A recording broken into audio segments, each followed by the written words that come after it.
Pronto. Nós vamos para a unidade de número 2. Pessoal, aí no nosso livro, a página 63, vamos falar hoje sobre o pregador. Semana passada, só para a gente contextualizar, na unidade 1, vocês lembram o que nós estudamos? Sem colar aí no livro? Quem lembra?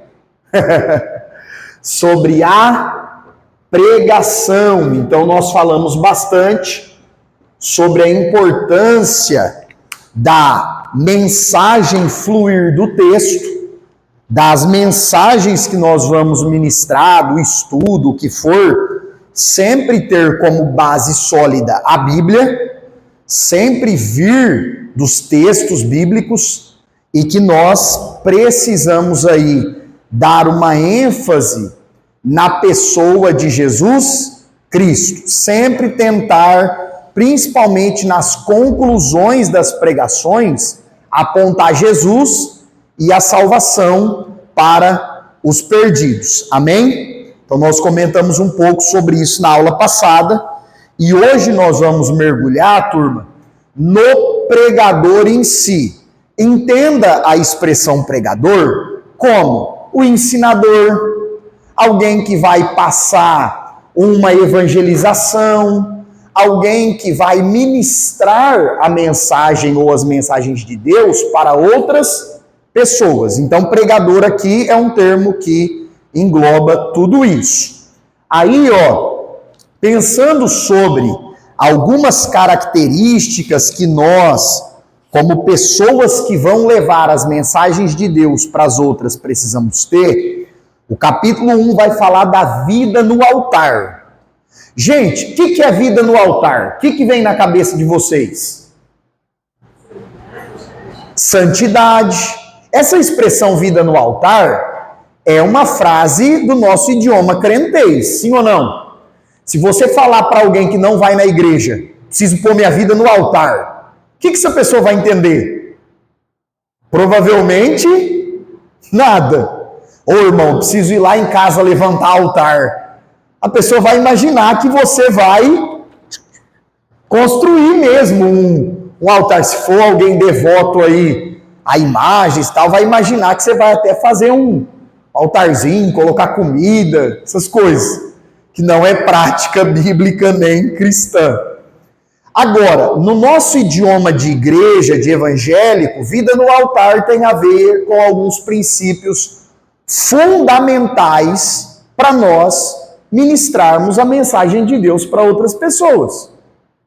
E pessoal, antes mesmo da santidade que vocês comentaram, vida no altar é algo de gente convertida, sim ou não?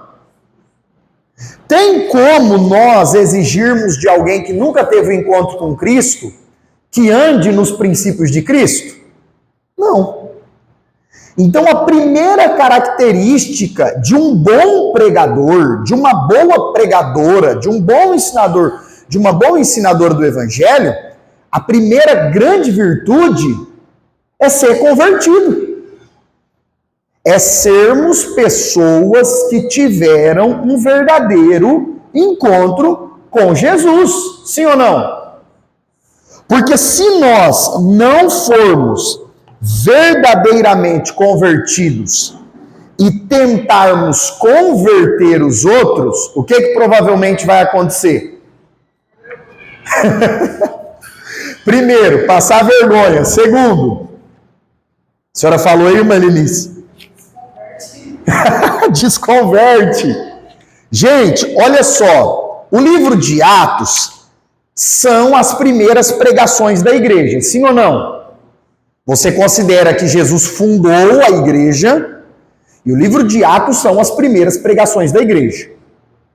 O Pedro, que é o primeiro pregador, estava convertido em Atos 2, sim ou não? Em Atos 2, gente, se nós observarmos a inconstância de Pedro antes de Atos 2 e ver aquele pregador de Atos 2 que foi cheio do Espírito Santo, nós vemos que ele era um novo homem. Tanto é que em Atos 3, depois da cura, Pedro e João foram presos por pregar o evangelho e curar o coxo, e mesmo assim, eles não negaram a fé. Então, o que nós temos? Um Pedro convertido, um Pedro transformado em Atos 2, porque ele foi cheio do Espírito Santo. O que eu estou tentando trazer para vocês? Quando alguém tem um encontro real com Cristo, isso dá a essa pessoa uma autoridade, claro que é Deus que dá, diferente para ela falar de Deus para as pessoas. Porque ela vai estar falando do Jesus que transforma, sim ou não? E se alguém olhar e perguntar assim, mãe, que experiência que você tem com Jesus transforma? O que a pessoa vai dizer? Eu sou uma prova viva. Pedro, em Atos 2, era uma prova viva de que Jesus transforma.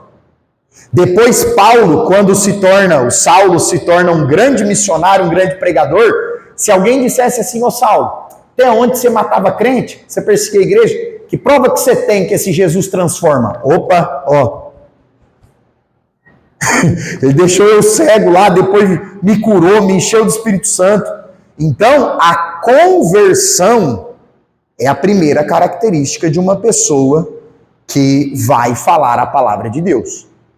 O que nós estamos vendo, irmãos, infelizmente, com muita frequência? Pessoas que, muitas delas, não tiveram um verdadeiro encontro com Cristo ainda, querendo evangelizar, pregar, discipular outras. Vai dar conta? Vai suportar o peso? Vai suportar a carga dessa função? Felizmente não. É por isso que o apóstolo Paulo diz lá a Timóteo o quê? Timóteo, quando você for separar alguém para fazer a obra de Deus, para trabalhar na igreja, e aí, gente, envolve tudo, homens, mulheres, pregadores, pregadoras, seja qual o serviço da igreja for, Paulo fala para Timóteo, não pode ser uma pessoa neófita. O que é um neófito? É uma pessoa nova de idade? Não. O próprio Timóteo era novo de idade. O neófito é o novo convertido. Irmãos, na maioria das vezes, se nós pegarmos um novo convertido e colocar para ele funções, trabalhos, responsabilidades, ele ainda não está o quê? Ele ainda não está alicerçado. Ele não vai dar conta do peso. A gente vê pessoas falar assim, não, vamos dar cargo para o novo convertido, porque ele fica na igreja. Ele não vai ficar na igreja. Porque ele não vai dar conta. O novo convertido, ele precisa do quê? Discipulado, firmar, enraizar. Opa, tô firme. Batizado, firme na rocha. Aí sim, vamos trabalhar para Jesus. Amém? Então, a primeira característica de um bom pregador, de uma boa pregadora, que tem a ver com vida no altar, ser convertido. Segunda característica, uma vida de santidade. E, gente, nós já temos aprendido aqui, a Bíblia nos ensina muito claro a respeito do princípio da santidade. O que está escrito lá em Hebreus 12:14? Seguir a paz com todos e sem a qual ninguém verá a Deus. Está falando que não vai ser salvo. Ah, não, Micael, a pessoa frequenta a igreja há 20 anos, mas não vive uma vida de separação do mundo para Deus. Não será salvo. A evidência, uma evidência clara da nossa salvação em Jesus, que nós estamos prontos para o arrebatamento, conforme nós aprendemos mês passado na escatologia, é que nós estamos buscando uma vida de santificação.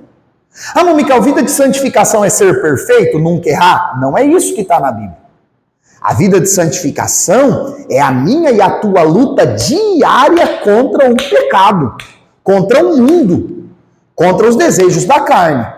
Não, irmão, eu não estou lutando contra a carne, não. Eu estou bem tranquilo. Às vezes eu faço o que a Bíblia desaprova, mas nem sinto peso de nada. É uma prova de que não é convertido. Porque quem é convertido, quando erra, quando peca, o Espírito Santo vem, sim ou não? Então a santificação não é perfeição. mas é uma luta diária contra o pecado e contra a nossa carne. Amém? Se eu não lutar contra a minha carne, como que eu vou pregar para os irmãos para eles lutarem contra a carne? Tem jeito? A minha pregação vai chegar no ouvido da pessoa e vai parar ali. No mundo espiritual, essa pregação não vai ter peso, impacto, autoridade nenhuma. Então,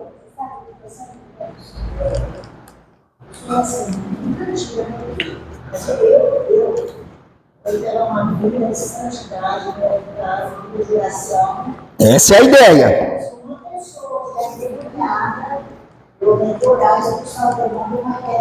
E aí nós estamos prontos, né, irmã Laudineia? E aí, irmãos, o que acontece? A santificação é algo para toda a igreja, para todo salvo, para todo cristão. Não é só para quem vai pregar, ensinar, trabalhar na obra. É para todos. Mas é uma responsabilidade maior ainda para quem vai fazer a obra. Amém? Outro ponto, outra característica de vida no altar, oração. E, irmãos, qual que é uma tentação que quem prega e quem ensina corre? Tanto na oração quanto no estudo da Bíblia. A pessoa só ora quando vai. Irmão, hoje eu tenho que orar porque hoje o pastor falou que eu vou cantar. Tá. Amém? Glória a Deus. Mas será que o dia que não canta, não ora? Irmão, hoje eu vou tocar na igreja, quem é músico? Então hoje eu tenho que orar. Calma aí. Nós precisamos cultivar uma vida de oração. Da mesma forma, a questão do estudo da Bíblia. Nós não podemos ler a Bíblia só o dia que nós vamos ter uma oportunidade. Nós não podemos ler a Bíblia só nos dias que nós fomos avisados que nós vamos passar o ensino. A oração e a meditação na palavra são as duas asas da aeronave da vida cristã, sim ou não, irmãos? Um dia perguntaram para o saudoso pastor Billy Graham, pastor Billy Graham, o que é mais importante para o crente? Ler a Bíblia ou orar?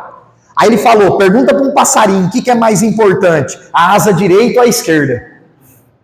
Não dá para viver sem nenhum dos dois. Espiritualmente, irmãos, nós vamos morrer espiritualmente se nós não orarmos e não lermos a Bíblia diariamente. Eu estou falando que você tem a obrigação de passar 5 horas de joelho, 5 horas estudando a Bíblia. Quem dera nós tivéssemos o dia todo para fazer isso. Mas pelo menos ali uma parte do nosso dia, nós precisamos dedicar a reabastecer a nossa vida espiritual. Amém? Outro ponto, além da oração e do estudo bíblico, o estudo teológico. O que vocês vão perceber? Durante os 2 anos de curso que vocês estão fazendo, nós somos, entre aspas, obrigados a estudar. Sim ou não? Porque, nossa, eu estou fazendo curso, eu tenho as aulas, eu tenho a prova, e aí a gente fica, entre aspas, obrigado a continuar estudando. Vocês vão perceber isso quando vocês concluírem, formarem. Se você não está fazendo nenhum curso, você tem a tentação de ficar preguiçoso no estudo teológico. Não, Micael, acabei o curso, o que eu faço? Começa outro se você puder. Compra livros teológicos de matérias que você gostou mais. Não, Micael, gostei muito de evangelismo. Compra materiais e estude evangelismo. Não, Micael, gostei muito dessa, homilética. Compre materiais. Por quê, irmãos? Porque quem fala a palavra de Deus para as outras pessoas precisa estar em constante aprendizado. Amém? Constante aprendizado. Irmão, já sei tudo. Jamais, nós nunca vamos conseguir chegar aí. Nunca vamos, e graças a Deus por isso. Porque o aprendizado sempre é algo que nós podemos acrescentar, melhorar. Outro ponto interessante, turma, sobre a vida do pregador, do ensinador, daquele que vai ministrar a igreja, é a questão de leituras seculares. Bom, Micael, o que é uma leitura secular? É você ler um jornal, é você ler uma matéria relevante em uma revista sobre um assunto específico. Vou dar um exemplo para vocês. Vocês já perceberam, tem alguns alunos aqui que já estamos juntos aí, que já estão na reta final do curso. Vocês já perceberam que eu não falo de política? Perceberam disso? Perceberam? Gente, eu não tenho conhecimento de política. O que eu sei sobre política é política no período da Bíblia. Egito, Assíria, Babilônia, Medos, Persas, Roma, Grécia. É política do período da Bíblia. Política hoje, essa questão direita, esquerda, extrema esquerda, centro, eu só ouço esses termos. Mas, às vezes, sai lá uma notícia que influencia no nosso dia a dia, alguma lei, alguma notícia sobre a inflação, o preço das coisas, eu vou lá, procuro dar uma lida rápida. Não é uma matéria que eu tenho conhecimento. Mas uma coisa ou outra eu procuro ler para estar apercebido ali de alguma coisa. Por exemplo, quando nós começamos o curso aqui, os alunos podiam ficar mandando foto de RG, CPF no WhatsApp, podia. Hoje, a Lei Geral de Proteção de Dados, LGPD, quem já ouviu falar? Essa lei já impede que você mande algumas coisas por WhatsApp. Para vocês terem uma ideia, alguns contatos que eu faço com as instituições de ensino que a gente trabalha junto, não pode ser Zap, tem que ser e-mail. Porque para a justiça, e-mail é algo formal, Zap é algo informal. Então são questões que às vezes você e eu, como estudantes da Bíblia e da teologia, nós precisamos conhecer alguma coisa. Sim, amigo. Então, queridos, nós precisamos ter aí um certo conhecimento, mesmo que mínimo, mesmo que limitado, de diversas áreas do dia a dia. Amém? Ah, não, Micael, vou dar um exemplo para vocês. Existe um teólogo, certa feita ele disse assim, as pessoas que estudam muito a teologia deveriam ler livros de contos, de fábulas. Aí perguntaram para ele, por que isso? Por exemplo, quem conhece Crônicas de Nárnia, do C.S. Lewis? A Disney transformou nos filmes, é muito bonito de ver, tem várias cenas lindas. Tem muita gente que nem sabe que o C.S. Lewis era um ateu, se tornou um apologeta, um defensor da fé cristã e criou os livros das Crônicas de Nárnia, principalmente voltado aí para a evangelização de pessoas mais novas, de grupos mais novos. O filme 1 mesmo, para quem conhece a Bíblia, tem bastante coisas assim, faz menção ao evangelho e à salvação. E esse teólogo disse que seria interessante quem estuda muito a teologia ler livros assim. Aí falaram para ele, por quê? Ele falou, porque às vezes a gente fica tão engessado em leituras difíceis, leituras complexas, leituras extremamente técnicas. Deixa eu averiguar ao fundo aqui o que significa essa passagem, que nós perdemos de vista a imaginação. Vocês já perceberam que de vez em quando nós temos dificuldade de imaginar uma cena da Bíblia? O pregador está ali narrando e a gente fica, meu Deus, mas cadê o Bartimeu que não aparece? Cadê Bartimeu? Cadê o C, Bartimeu? Estou tentando ver você jogando a capa fora. Por quê? Porque, às vezes, por muito nós sermos estudiosos no sentido técnico, às vezes nós perdemos um pouco essa questão da imaginação.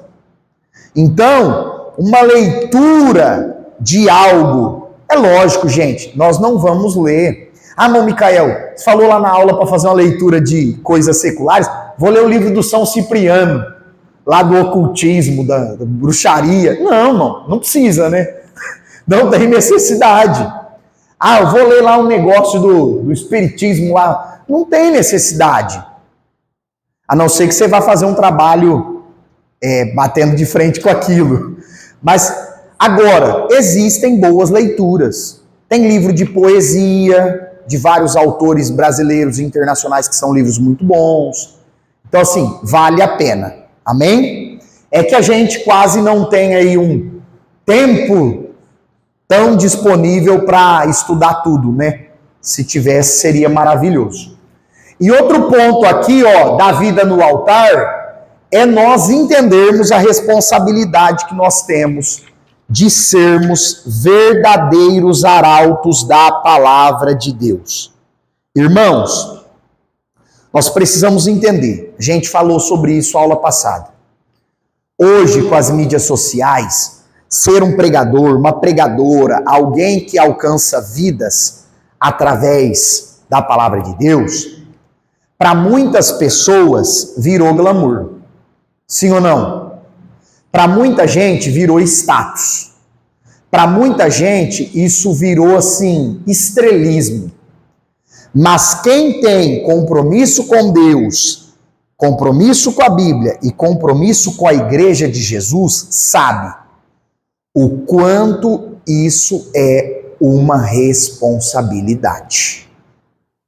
Quem tem compromisso com Deus, com a palavra e com a igreja sabe o quanto é pesado.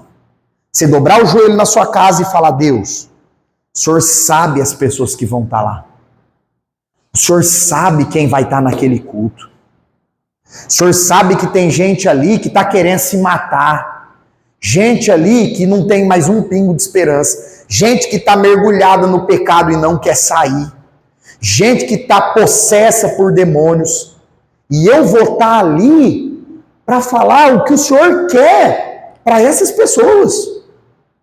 E aí a gente vai orar, vai ler a palavra. Senhor, me dá uma palavra. O que o Senhor quer falar? O que o Senhor quer direcionar? O que o Senhor quer fazer no meio dessas pessoas? É uma responsabilidade muito grande, não é, irmãos?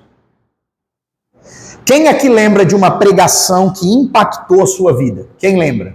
Pelo menos uma. Conseguiria falar até quem é o pregador e talvez o dia? Eu tenho também comigo algumas mensagens assim. Que eu consigo dizer para você onde foi, que dia que foi, quem que pregou, em que texto que pregou. Irmãos, nós nos acostumamos com o que é uma pregação. A gente se acostumou. Vocês já assistiram aquele filme cristão que se chama Você Acredita na Cruz? Quem já assistiu? Tem 7 vidas, 7 personagens aparecem no filme e todos eles terminam na mesma cena.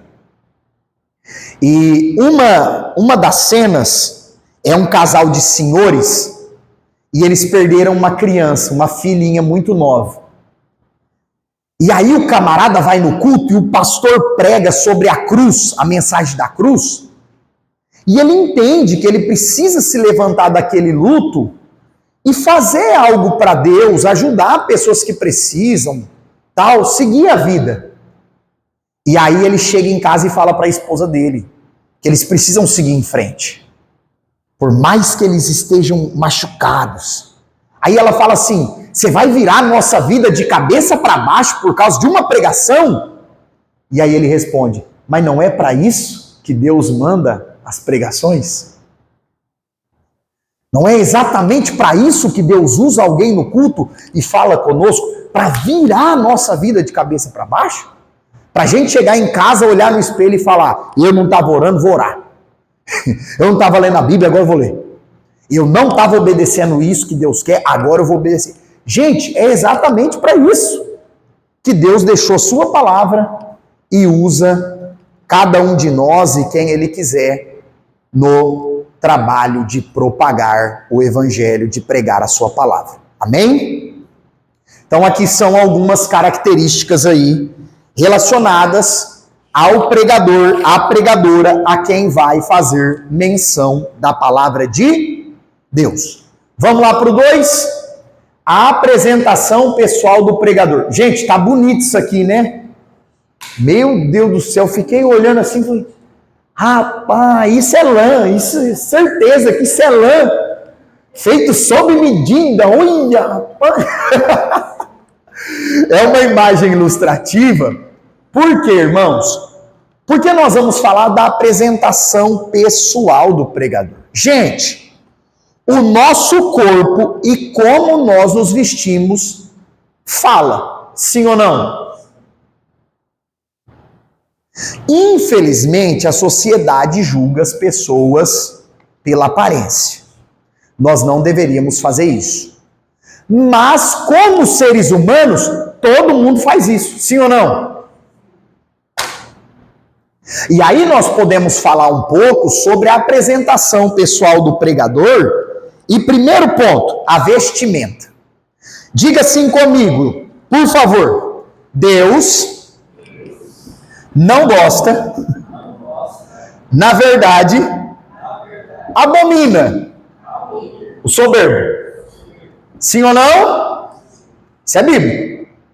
Agora repete comigo. Deus também não gosta da pseudo-humildade.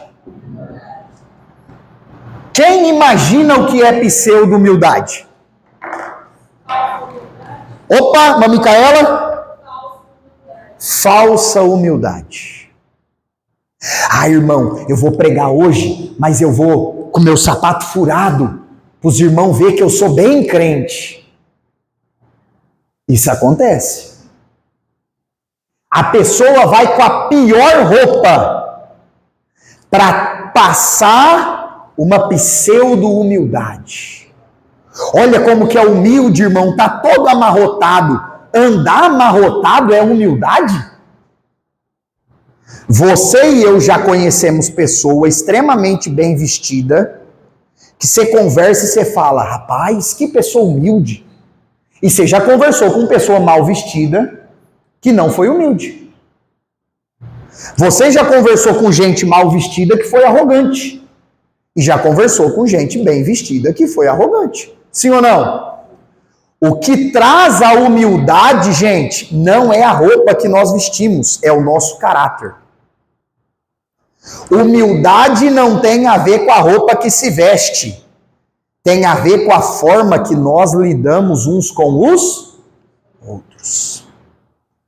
E isso acontece muito no arraial, no círculo cristão e evangélico. Alguém chega lá, bem vestido, e o que muitas vezes a pessoa pensa? E certeza que é chato, é arrogante, é metido. Não, muitas vezes não. Muitas vezes não.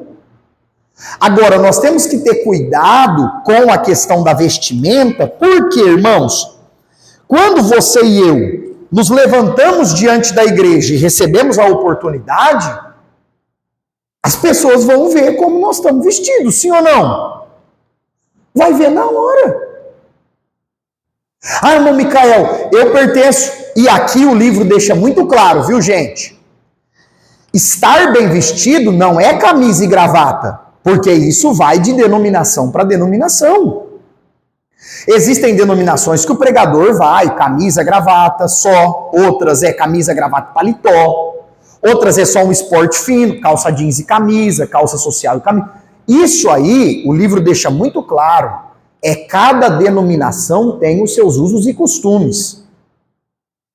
Agora, nós precisamos entender que a forma que nós estamos vestidos pode roubar a atenção de quem vai nos ouvir, sim ou não? Pode roubar a atenção. Vou falar para vocês um erro que eu cometi ainda muito novo. Talvez foi por isso que eu nunca voltei lá naquele campo. Você acha que um terno muito chamativo pode atrapalhar um pregador? O que vocês acham? Gente, eu comprei um terno prata. Olha só, irmão Ed. Comprei um terno prata. Vocês lembram desse terno? Tem alguém que lembra desse? Graças a Deus a maioria já esqueceu, Jeová. Glória ao teu nome, meu Pai. Tu és fiel, Senhor. Aleluia. Gente, eu comprei um terno prata. É prata de verdade, irmão Lindomar. Prata. Veio da China. Paguei barato, chegou em Curitiba, parou na alfândega. Aí o que eu paguei de imposto, deu, irmã Raquel, dava para comprar um bom aqui. Olha só a inteligência. Faz tempo, Deus perdoa. Os homens não perdoam, mas Deus perdoa. Isso já faz 11 anos. Olha só, Ralf, 11 anos já faz isso. E, gente, depois eu fico olhando alguma foto que eu tenho com aquele terno, eu falo, não dá para um pregador usar um terno prata. Eu estava em outro estado, há alguns meses atrás, um estado que as assembleias é bem mais rígida com uso e costume do que nós aqui no estado de São Paulo. E aí, irmão Giovanni, o pastor falou assim para mim, de um pastor parente dele, ô, irmão Micael, o que o senhor acha de um pregador de terno rosa? Aí eu falei para ele, pastor, aqui no estado de vocês, um pregador com terno rosa, esse camarada não vai ter muita oportunidade, não. Irmãos, é muito chamativo, não é? É muito chamativo. E o que o estudo da homilética nos ensina? Que nós precisamos nos apresentar diante do público de uma forma, é lógico que não é mal vestido, mas de uma forma que não roube a atenção do culto. Eu disse para vocês semana passada, não dá para a gente fazer isso aqui na sala. Mas, às vezes, professores de homilética em palestras, o que eles fazem? Eles chegam na sala mal vestidos. Aí os alunos ficam como? Esse professor tá doido? Calça laranja, camiseta amarela, sapato vermelho? Mas professor, tá doido? E aí o que o professor fala? Muitas vezes os pregadores, pregadoras, pastor, cantor, quem vai ter oportunidade, chega assim diante da igreja. Os irmãos vão prestar atenção nessa pregação? Não vai. No caso das irmãs, das mulheres, o que é importante ter cuidado, irmãs? Roupas extremamente justas, cores claras. Porque, gente, tem igreja que o pastor está aqui, a irmã vai pregar aqui. É extremamente constrangedor. Ah, Micael, mas é um homem de Deus. Mas é um homem. Então, deve-se existir prudência, vigilância. Às vezes, é uma mulher não vigiou, coloca uma roupa, como é que é o nome, irmãs? Me ajuda, é transparente? Transparente. Aí o púlpito tem luz. O obreiro tem que correr lá, misericórdia. Desligar a luz. Percebe que traz constrangimento, irmão? Sim ou não? Traz constrangimento. Então, é um detalhe que quem vai ter oportunidade tem que estar ligado. Amém? Irmão Micael, eu vou numa cidade pela primeira vez. Eu vou ir cooperar numa igreja que eu nunca fui. O que eu faço? Conversa com o pastor que te chamou, com o irmão que te convidou. Fulano, qual que é o uso e costume aí? Vocês usam gravata? Costuma usar que tipo de roupa, tal? Por quê, irmãos? Porque isso pode mudar de um lugar para o outro. Amém? E aí nós temos que ter o cuidado com isso. Outro ponto, a higiene pessoal. Gente, é extremamente desagradável você, eu, sermos recebidos por alguém e a pessoa perceber ali que há um odor, mau cheiro de suor, mau hálito. É desagradável, não é? Extremamente desagradável. Então, é um outro ponto que nós temos que ter um cuidado. Irmão Micael, eu tenho problema hormonal, sudorese. O meu suor, eu transpiro muito, cheira muito forte. O que eu faço? Capricha no antitranspirante. Capricha, irmão. Leva uma bolsinha pro culto, deixa lá com a sua esposa, a irmã deixa lá com o seu esposo, com o seu filho. A hora que o culto termina, pastor, o senhor dá licença eu ir no banheiro? Com certeza, vai no banheiro, passa de novo, troca. Vou falar para vocês algo que eu faço quando eu vou longe, que eu preciso voltar dirigindo. Eu sempre levo uma camiseta para vir embora. Porque às vezes o irmão que te convidou, que te chamou, vai levar você para jantar. Você ficou ensopada na pregação, no louvor. Aí você vai, às vezes vai num restaurante, vai na casa de um irmão, a roupa tá com cheiro de suor. Sem contar que o suor secar no corpo inflama a garganta. Então são algumas coisinhas que no dia a dia vocês vão perceber que faz diferença. Amém? Outro ponto, vocabulário. Gente, vocês já ouviram um pregador que vocês não entenderam nada que ele falou? Eu vos cumprimento com a igreja, com a augusta paz do Senhor Jesus Cristo. Aí a igreja fala amém. Aí, abra sua Bíblia e entre mentes, aí você fica falando, entre mentes é no meio das mentes?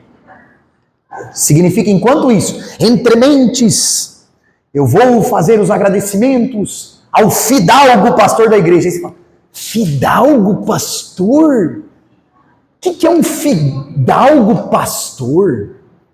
Irmãos, eu dei uma palhinha disso semana passada. O vocabulário deve ser adequado com o lugar que nós estamos. Nós precisamos entender qual é o público que está nos ouvindo. Irmão Micael, vou fazer um evangelismo no Uber. Vou pregar Jesus para alguém na minha rua. Você precisa ficar de pé, abrir a Bíblia. Paz do Senhor, motorista.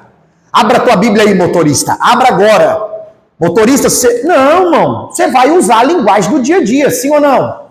O camarada tá ali, a gasolina tá cara, não adianta trabalhar. Aí você vem, não, irmão, mas Deus é bom, Deus vai dar vitória, Jesus é bom. Você vai pregar com a linguagem daquele momento, sim ou não?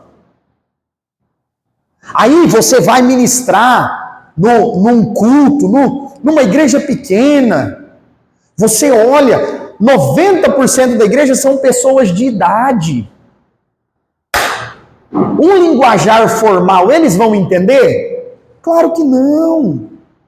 Irmãos, nós precisamos entender, como proclamadores do Evangelho, que se as pessoas não nos entenderem o que nós estamos pregando ou ensinando, não adiantou?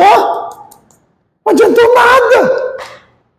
Irmão Micael, eu recebi uma oportunidade, eu vou falar para jovens e adolescentes. Não é que você vai ali se tornar um jovem ou adolescente ou deixar de pregar. Não. Mas em algum momento você vai tratar ali de uma forma mais jovial. Não é, Gabi? A Gabi, que trabalha com liderança de jovens há anos, sabe disso. Você vai conversar com eles na linguagem deles. Por quê? Porque senão, irmão... Não, irmão, eu ministrei essa mensagem aqui, ó, lá naquele grande conclave. O que é um conclave? Lá num grande congresso eu ministrei essa mensagem aqui, profunda, hein? Cheia de termo técnico assim, ministrei isso numa grande escola bíblica, só tinha pessoas formadas em teologia. Aí eu venho para um culto de domingo ministrar da mesma forma. Os irmãos vão entender o quê? Nada. Literalmente nada. Agora tem um detalhe aqui, viu, gente? Sobre vocabulário. 2 detalhes. Diga comigo, 2 extremos. Primeiro, a pessoa fica usando vocabulário chique para esconder que não tem Bíblia e graça de Deus para pregar. Isso acontece. Aí a pessoa fica maquiando que não tem mensagem para dar para a igreja e não tem vida com Deus e fica maquiando com palavras difíceis, um vocabulário difícil. O outro extremo, nós não precisamos ferir o português para usar um vocabulário simples. Por quê? Às vezes nós vemos isso em culto. A pessoa fica feliz. Irmão, eu gosto da pessoa que chama Jesus de Jesus. Mas a Bíblia não diz que Jesus chama Jesus. Irmão, eu gostava da época que o pregador lia Êxodo e chamava de Exodo. Mas a Bíblia não tem a palavra Exodo. Não é porque alguém não teve alfabetização e não aprendeu a falar corretamente que ele é mais crente do que os outros. Isso não faz de alguém nem mais crente e nem menos crente. Irmãos, eu tive a grata experiência de pastorear um senhor em 2014. Ele até está participando do curso de preparação de obreiros.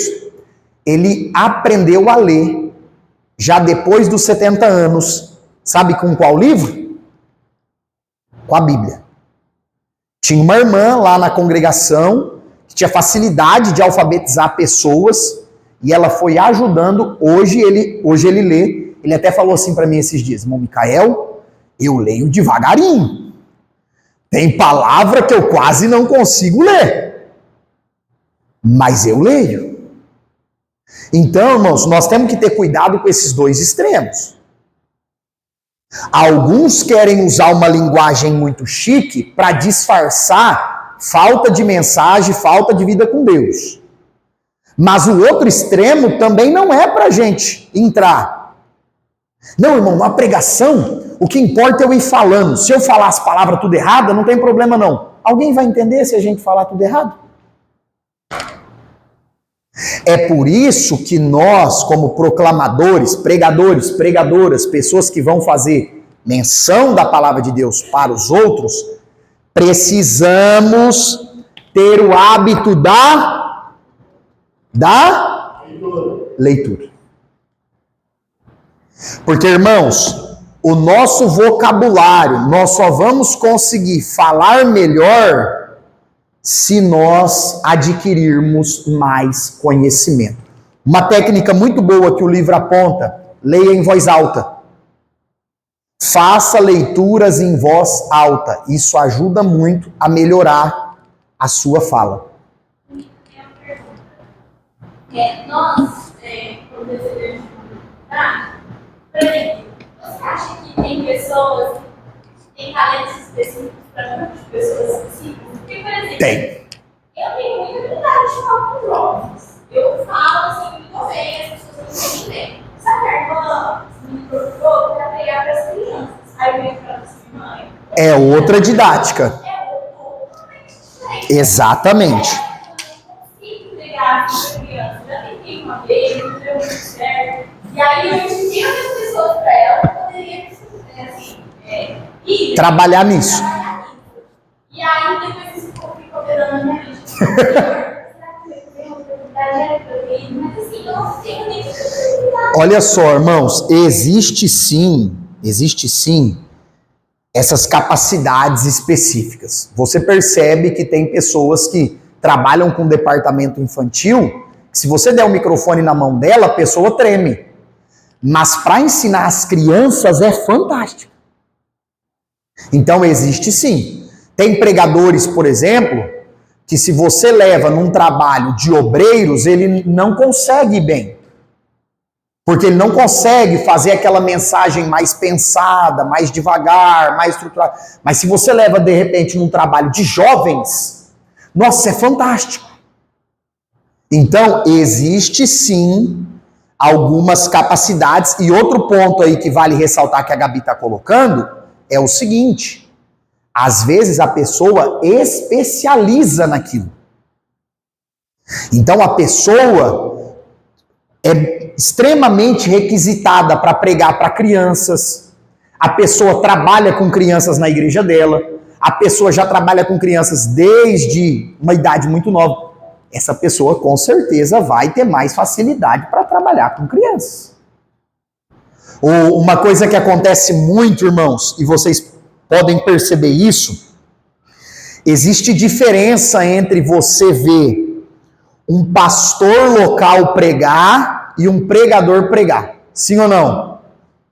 O pastor local, ele se habitua tanto com o ensino, porque a responsabilidade do pastor local não é sempre de trazer aquelas pregações no sentido mais animado, de resposta. Não. Na maioria das vezes, são pregações de instrução, que é responsabilidade do pastor. E aí, de repente, você fala assim para ele, irmão Giovanni: ô, pastor fulano, vem pregar aqui num grande trabalho, num grande congresso. E aí, irmãos, por mais que ele vai pregar a Bíblia, a palavra, ele vai pregar ali devagarinho, tranquilo. E às vezes alguém olha e fala: oh, meu Deus do céu, mas isso foi um ensino.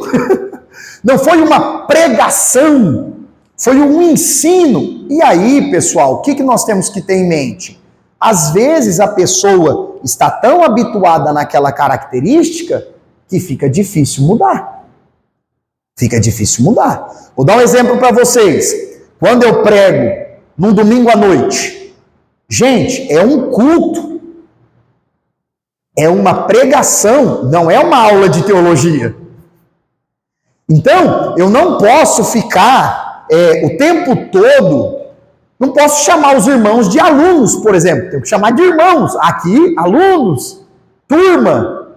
E é extremamente desafiador, porque você vai se adaptando em ministrar de uma forma e daqui a pouco você tem que ministrar de uma forma totalmente diferente. É extremamente desafiador. Eu dou aula todo domingo pro jovem.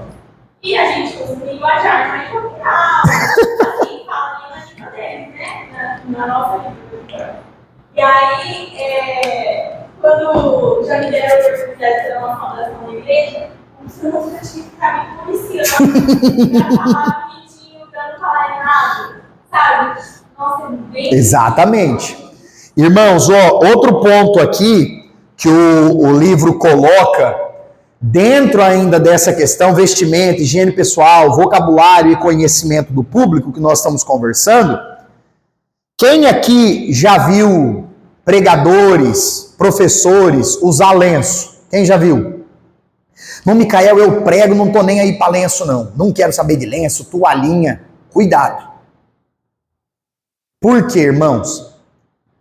Todo mundo que fala, que prega, que canta, sabe que a boca saliva. Você vai fazer o quê? Você vai passar o terno na boca? Ô, pastor, calma aí, traz aí uma vasilha que eu preciso cuspir. Não dá, gente. Às vezes o suor tá correndo assim, ó. O camarada passou um gel ou uma pomada de cabelo, que é uma salvação pra gente que tem cabelo. Aí você começa a suar, o negócio escorre e arde o olho. Você vai fazer o quê? No meio da pregação. Então, homens e mulheres, se você vai receber uma oportunidade para louvar, é mais do que um hino, 2, 3 hinos num culto, você precisa carregar o seu lenço. Pregador precisa carregar o seu lenço ou a sua toalhinha. Ah, irmão, vou levar aquela toalha de praia no culto. Não precisa. Não tem necessidade. Uma toalhinha de rosto ali dessas que a gente usa nos banheiros já está ótimo. Por quê, irmãos? Vai se tornando constrangedor. Tem um pregador muito famoso na rede social, não vou citar o nome, mas os irmãos que já levaram esse pregador para pregar pessoalmente nas igrejas, eles falam assim: irmão, chega uma hora que dá vontade de você ir lá limpar o rosto dele. Palavras de quem viu pessoalmente. Eu nunca vi esse pregador pessoalmente. Dizem que fica todo branco em volta da boca de tanta saliva. Vai tirar a atenção da pregação, não vai? Outra coisa, coitado do irmão que pegar esse microfone depois dele. Tadinho do pastor que vai pegar o microfone para orar e dar a benção no final. Que aquilo vai estar lavado. Então, percebeu? Está salivando? Opa, disfarçadamente, tal. Nossa, a testa está muito suada, disfarçadamente. Eu cometi esse erro muitas vezes. E a irmã Ellen, uma benção de Deus. Ela, fez isso hoje de novo. O que eu estava com o hábito, o Joab, uma época de fazer? Limpava o suor e às vezes limpava o microfone. Aí ela falava, rapaz, se limpou o microfone, limpou a cara, limpou a boca, que nojeira. Aí teve uma época que eu estava fazendo o quê? Carregando 2 lencinhos. Muito calor. Então eu carregava um lencinho para limpar o suor e o outro quando eu percebi. Mas aí, irmãos, são questões, já já a gente vai falar disso, algumas coisas nas pregações você vai adquirir experiência com o tempo. O tempo nos dá experiência. Por isso que eu falei para vocês na aula passada, a pregação existe a parte que é espiritual e existe a parte que é o que, gente? Humana ou natural. Mas, Micael, o que é espiritual? Orar, jejuar, vida de santidade, buscar a Deus, pedir qual é a mensagem que Deus quer dar, a iluminação do Espírito Santo para você aplicar a palavra para a igreja, isso é tudo espiritual. Isso quem dá é Deus. Agora, o estudo, aprofundar naquela palavra, fazer a correta interpretação, fazer a prédica ou a exposição de uma forma que as pessoas entendam, isso não é Deus que vai fazer. Isso somos nós que vamos aprendendo e melhorando dia após dia. Amém? Diga assim comigo, eu estou ou preciso estar em constante melhora. Pronto. Vamos avançar? Terceiro capítulo, o pregador, a homilética e a oratória. Turma, nós já comentamos na aula passada a respeito das definições de homilética, de oratória. Vou só fazer uma recapitulação aí rapidinho. A homilética tem a ver com a arte de falar em público, a arte de expor um sermão. O termo grego homilia, olha só que interessante, o termo grego aí, homilia, e existe até um termo latino, estou na página 88, que é sermones, de onde vem, qual palavra, pessoal, que a gente usa na teologia? Sermão. Bom, Micael, o que é dar um sermão? É dar uma bronca? Eu cheguei lá e dei um sermão no irmão. Não, um sermão é uma pregação, uma mensagem, uma palavra que você vai dar, também pode ser chamada de um sermão.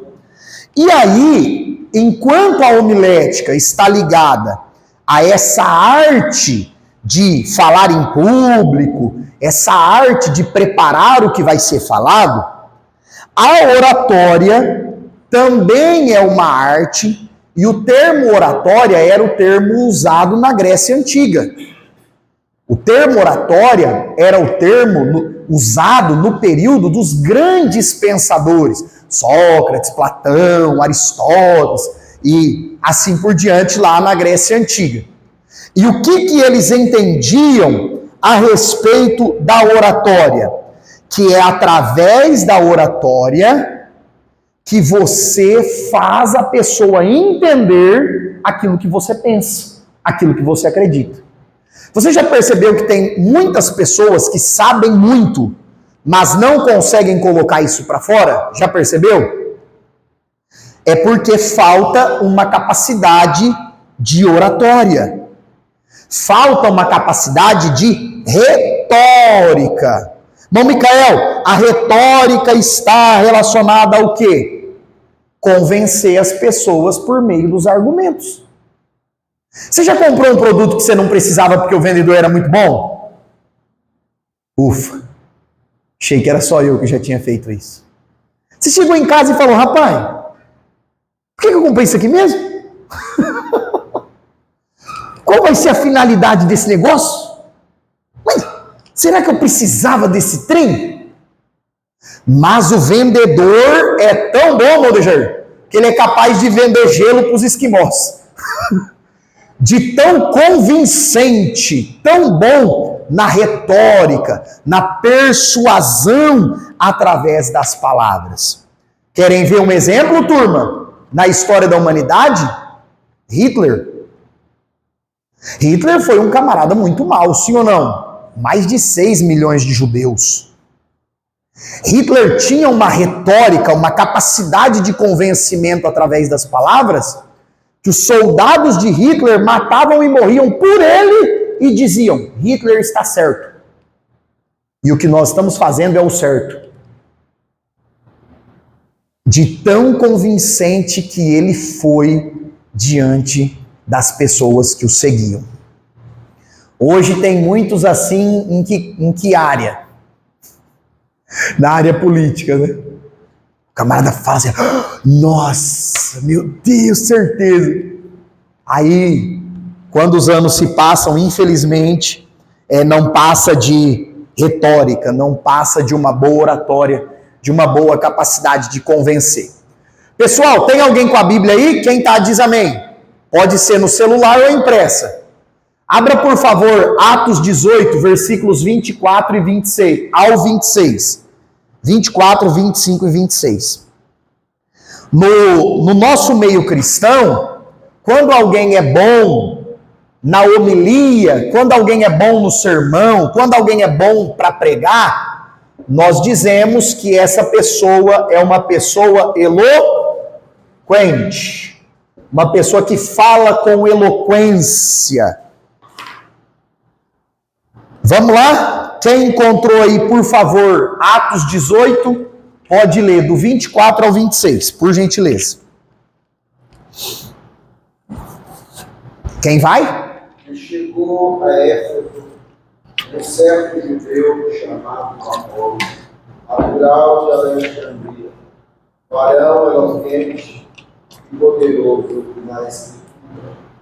Este era instruído no caminho do Senhor e fervoroso de espíritos, falava e ensinava diligentemente as coisas do Senhor, sendo somente o batismo de João. Ele começou a falar ousadamente na sinagoga, quando ouviram Priscila e Áquila, o levaram consigo. Eles declararam mais pontualmente o caminho de Deus. Amém. Obrigado, irmão Giovanni.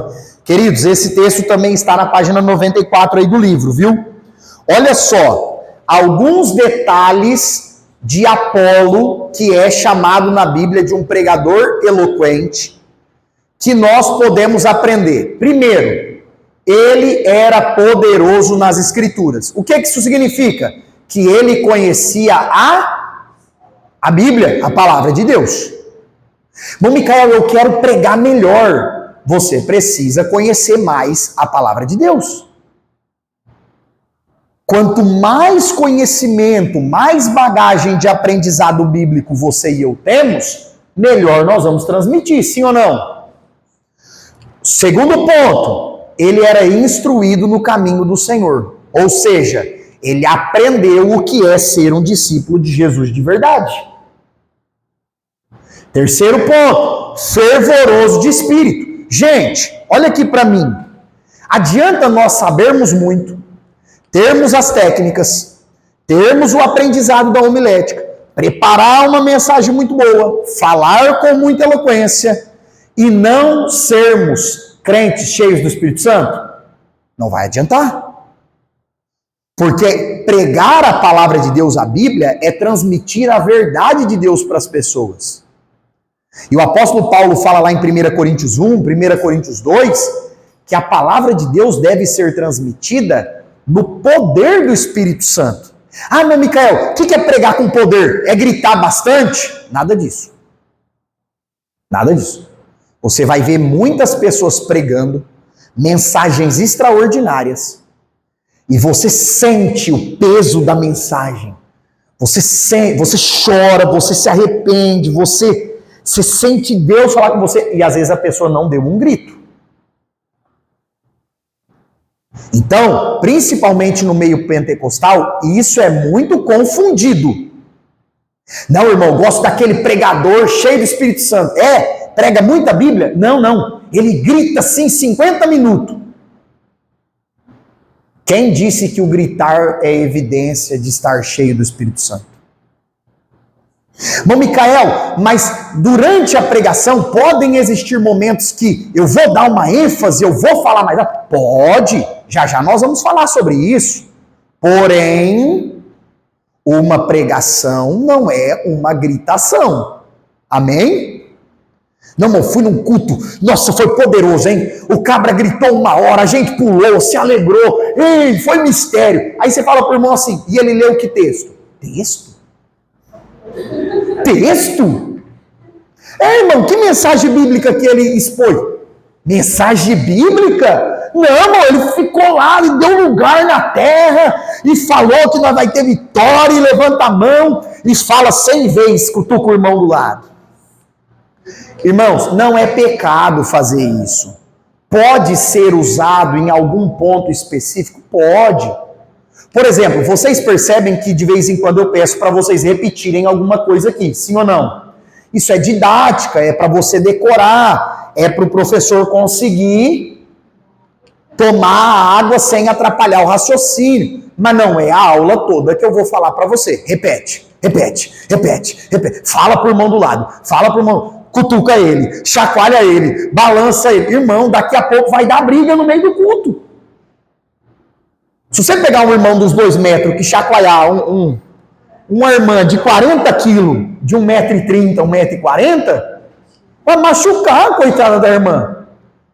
Eu já vi, você já viu também. Pisa no pé dele, sim ou não? Pisa no pé dele. Já vi. Pisa no pé até ele falar glória a Deus. Ele vai falar, ai. Ele vai falar, tá doendo, não vai falar glória a Deus. Então, é um cuidado que se deve ter. Ser fervoroso de espírito, gente, não tem a ver com gritar. Ser fervoroso de espírito é à medida que a pessoa vai falando, você percebe, tem Deus nessa mensagem. Tem Deus na vida dessa pessoa. Você sente o temor, o peso da mensagem que está sendo pregada. Depois, falava e ensinava com precisão. O que é isso? É o que nós pontuamos aqui agora há pouco sobre o vocabulário. Ele pregava de forma que as pessoas entendiam. E ele também falava com ousadia, ousadamente. Gente, falar ousadamente é muito importante dentro de uma pregação. Você precisa crer naquilo que você prega. Eu já contei inúmeras vezes a historinha do pastor, do pregador e do mentiroso na praça pública. Tem alguém que conhece essa historinha? É muito famosa, muita gente conta essa ilustração. Tinha um missionário, ele ia para a praça todo dia. E ele falava de Jesus, da salvação, do amor de Deus, do perdão dos pecados. E quantas pessoas paravam para ouvir ele? 2, 3, no máximo. Aí do outro lado da praça ficava um contador de história. E o camarada era bom de contar história. Só falava história inventada, mentiraiada e juntava quanta gente para ouvir ele? Muitos. Aí um dia o pregador ficou bravo. Eu vou lá nesse mentiroso tirar isso a limpo. Chegou lá, olhou para ele e disse, rapaz, você só fala mentira e conta história falsa. O camarada falou, é verdade. Você só inventa essas coisas. Como que você tem esse monte de gente te ouvindo? Ele olhou para o pregador e disse, você prega a verdade parecendo mentira. Eu falo a mentira com tanta convicção que parece verdade. Moral da história. Às vezes alguém está pregando que Jesus salva com tanto desânimo que o ímpio não vai querer se converter nunca. A pessoa está pregando sobre cura, mas com tanta incredulidade que o irmão que está enfermo não vai crer em cura nunca. A pessoa está falando ali sobre o batismo com o Espírito Santo, a evidência das línguas estranhas, com tanta assim dúvida. Irmão, sabe, irmão, eu acho que o Espírito Santo existe, né? Eu acho que... Será que alguém vai crer nesse tipo de pregação? Jamais. Você e eu precisamos ter convicção daquilo que nós vamos falar para as pessoas. Não, Micael, e como que eu tenho essa convicção?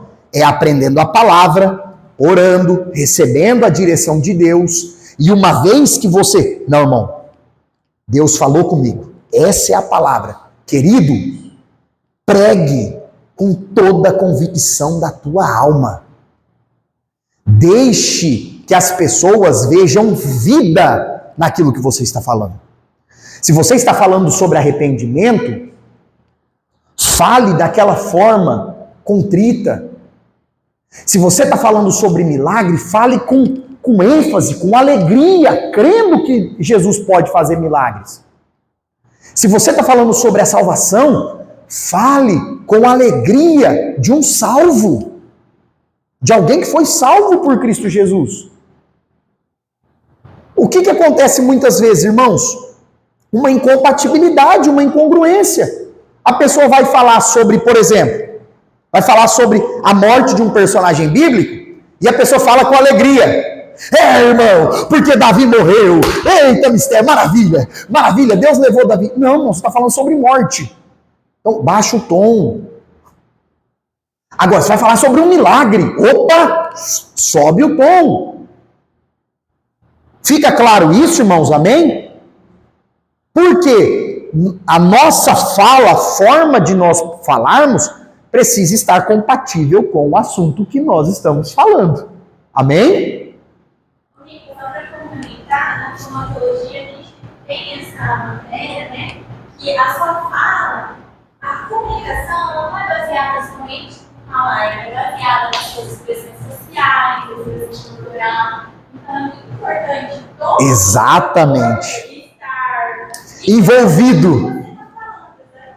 Precisa estar envolvido. Precisa.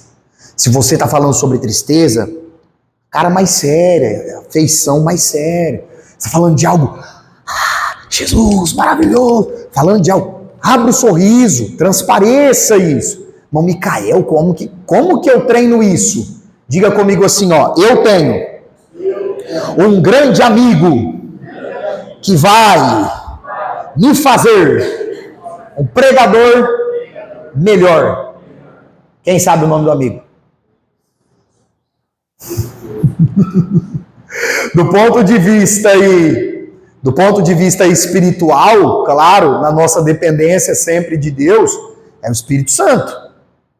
E do ponto de vista humano técnico, é o espelho. Pregue no espelho. Não, Micael, minha família vai achar que eu tô doida. Pregue no espelho. Coloca o espelho lá, meus irmãos, a paz do Senhor. Abra sua Bíblia. Fica ali. Você vai perceber que é um recurso que nos faz melhorar muito. Amém? Hoje à tarde eu estava ensaiando uma fala lá em casa lá. A irmã Ellen tá lá trabalhando. Calma aí que eu estou preparando aquela. Então, você precisa, ajuda muito a utilização do espelho. Outro ponto aqui, de Atos 18, 28, está escrito que com grande poder, ainda sobre Apolo, pregador eloquente, com grande poder convencia publicamente os judeus, provando por meio das escrituras, que o Cristo é Jesus. Bom, Micael, contextualiza esse versículo para a gente hoje. Apolo ganhou muitos judeus para Jesus, porque ele conhecia a palavra e pregava com fidelidade, e o Espírito Santo fez a obra de salvar as pessoas. Essa é a nossa missão. Conhecer a palavra, falar a palavra com ousadia, com vida no altar, e quem vai convencer as pessoas é o Espírito. Capítulo 4. Pregador e a prática da oratória. Primeiro ponto que eu coloquei aqui, pessoal, exige prática constante. Gente, Quem prega sabe disso. O maior desafio de quem foi chamado por Deus para pregar, para ensinar, para liderar, é o início. Por quê? Geralmente, a pessoa recebe uma oportunidade ou um convite a cada quanto tempo? Alguém que está começando, turma? O que vocês acham? 3, 4, 5 meses. Eu ia ser mais otimista. Eu ia falar que às vezes o irmão recebe uma oportunidade ao mês. E detalhe, viu, gente? Aqui nós não estamos falando daquela pessoa que o pastor convidou e o camarada totalmente despreparado, não falou nada da palavra, mostrou que não está orando e não está estudando a Bíblia. Nesse caso, vai ser difícil a pessoa ter uma oportunidade novamente. Vai ser difícil. Agora, eu estou falando aqui de alguém que está estudando a Bíblia, está se preparando, recebeu uma oportunidade, teve dificuldade, e o pastor sabe quando a pessoa está começando. Os pastores sabem disso. Até uma dica, irmão Micael, as primeiras oportunidades, igrejas menores, menos pessoas, cultos durante a semana. Por quê? Porque assim a pessoa vai adquirindo uma maturidade e uma experiência. Sim ou não? Hoje tem uns camaradas que você fala assim, uma Laudineia, ô irmão, vai ter um culto na casa da irmã lá, você prega. Não, culto na casa eu não prego não. Queria entender esse negócio. Às vezes o camarada liga e fala, ô irmão, mas vai ter só 20 pessoas. Ué, só 20 pessoas. Jesus pregou João 3 e João 4 para uma pessoa, irmão, você vai ter 20 pessoas? Misericórdia, tem que pregar 20 vezes melhor do que Jesus pregou João 3 e João 4, estou perdido. Porque algumas pessoas ficam nessa. Não, só prego para muita gente. Só se pregar em igreja grande, em evento grande, isso é alguém que já perdeu o temor de Deus. Pronto, não tem outra palavra. Sem arrudeio aqui. É alguém que perdeu totalmente o temor. Se a pessoa foi convidada para falar para 5 mil ou para 5, tem que pregar a palavra do mesmo jeito. Tem que pregar a palavra da mesma forma. Agora, no começo, o que vai acontecer? Você vai receber uma oportunidade hoje e a outra daqui 30 dias, 90 dias, 120 dias, 150 dias. Vai parecer a primeira vez de novo, não vai? Toda vez vai parecer a primeira vez. Somente quando você ir se preparando mais e for exercitando mais o chamado da pregação, do ensino, é que você vai ir melhorando cada vez mais. Amém? Então, Micael, fui uma vez, eu não gostei. Irmão, eu e você, não somos nós que temos que gostar da nossa pregação. Nós temos que ser fiel à palavra. Nós temos que entregar a mensagem de Deus. Vou contar para vocês uma experiência que já aconteceu comigo e com todo mundo que prega e que é de igreja pentecostal. Você foi e pregou, o povo não deu glória. Aí você sai da igreja que jeito? Jesus pode ter salvado as almas, batizado com o Espírito Santo, libertado os endemoniados, curado os enfermos. Jesus pode ter feito 1 milhão de coisas. Se o povo não ficou alegre, muito assim, você vai para casa assim. Não prego mais, Jesus. Sai igual o profeta Jeremias. Eu não profetizo mais no teu nome. Eu orei, jejuei e o Senhor não avivou a igreja. Aí como Deus é pai, né? E entende as bobagens dos filhos. Eu imagino Deus olhando lá do céu.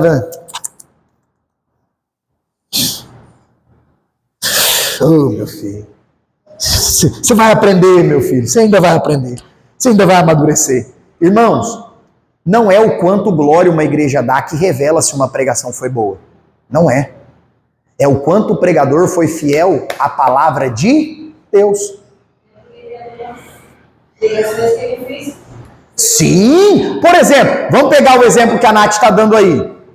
Uma pregação nos chamando à correção, a voltar a orar, a voltar a ler a palavra, a jejuar mais, a buscar mais. Você vai ficar ali, Jesus, tem misericórdia. Me ajuda, Senhor. Você não vai ficar, aleluia. Vocês já ouviram a história da irmã, da senhorinha, né? Ela foi dar um testemunho, testemunho, na verdade. Irmãos, a paz do Senhor, glória a Deus. Eu estou aqui hoje, aleluia. Que o meu filho foi surrado, louvado seja Deus. Cataram meu filho na rua, Deus seja louvado. Deram um couro nele, aleluia. Quase mataram ele, glória para Jesus. Como assim, gente? E isso a gente aprende aqui na homilética. E isso se chama vício de linguagem. Na aula que vem nós vamos falar do medo de falar em público. Algumas estratégias para você ir vencendo o medo de falar em público. Quando nós ficamos com medo, o nosso cérebro automaticamente busca fugas. E esse negócio da pessoa ficar o tempo inteiro, glória a Deus, aleluia, glória a Deus, aleluia, glória a Deus, aleluia, glória a Deus, aleluia. Isso é porque a pessoa está morrendo de medo. É um vício de linguagem, atrapalha a pregação. Gente, eu lembro de um pecado, Jesus já perdoou, eu tenho certeza.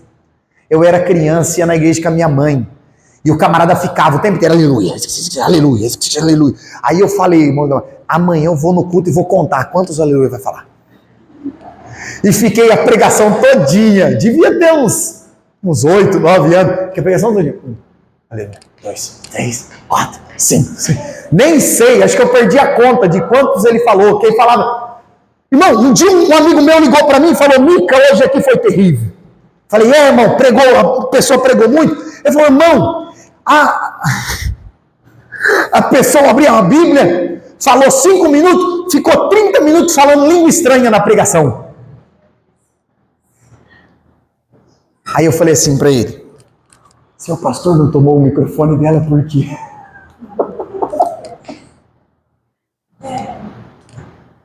Gente, eu tive um pastor, senhor, bem ensinado, fez IBAD lá nos anos 1980, quando o camarada começava a enrolar, Melenice, ele ficava em pé, aqui no púlpito, do lado do camarada, amém,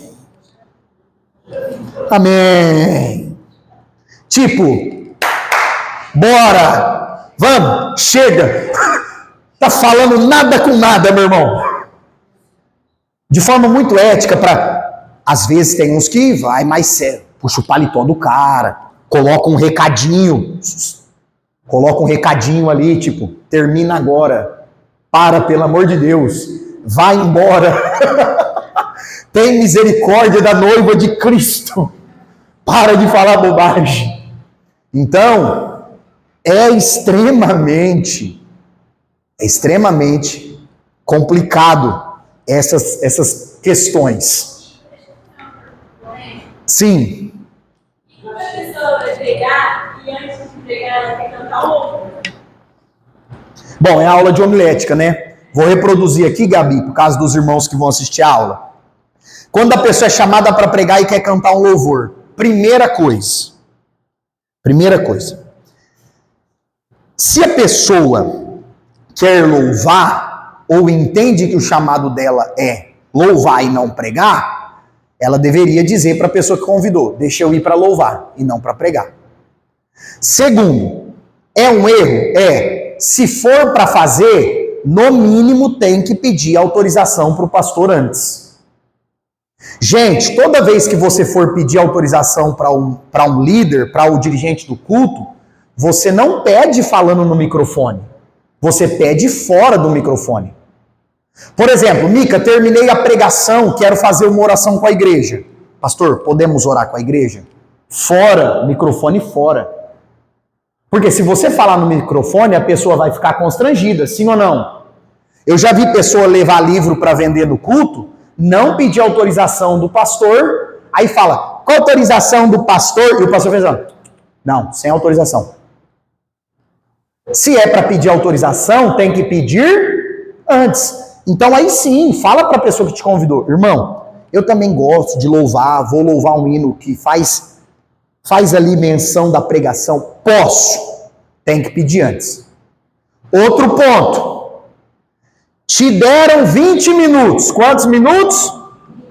Você vai cantar um hino antes de pregar? Você vai pregar o quê? Vou contar, irmão Giovanni. Vou contar, ué. Irmãos, se Jesus te chamar para o ministério pastoral, você abraça, porque quem chama é Jesus. Amém? Mas abrace sabendo o que você vai encarar. No ministério pastoral passei por isso.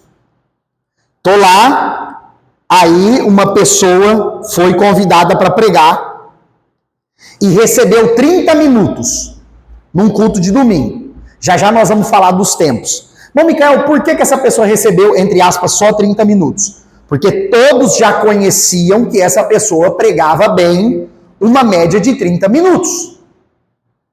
E realmente, irmãos, tem pessoas que pregam muito bem palavras menores. Tem pessoas que não dão conta de pregar 1 hora. Ainda não tem uma experiência e uma bagagem para isso. Então, não espere receber 1 hora nas suas primeiras oportunidades. Você vai receber pouco tempo. Fica claro isso? A pessoa recebeu meia hora e falou que ia cantar. Aí tá bom, vai cantar. Aí soltou o hino. No meio do hino, ficou animado. Ficou animado. Deu lugar, como a gente fala no crentez. O hino tinha 7 minutos. Ficou mais 8 minutos e veio pôr a mão na minha cabeça. Que era o pastor local. Aí fez assim, eu fiz assim, ó. Aí fez assim de novo, com o olho fechado, eu fiz assim de novo. Peguei na mão da pessoa, a pessoa abriu o olho e eu falei, irmão, você tem 10 minutos, prega a palavra.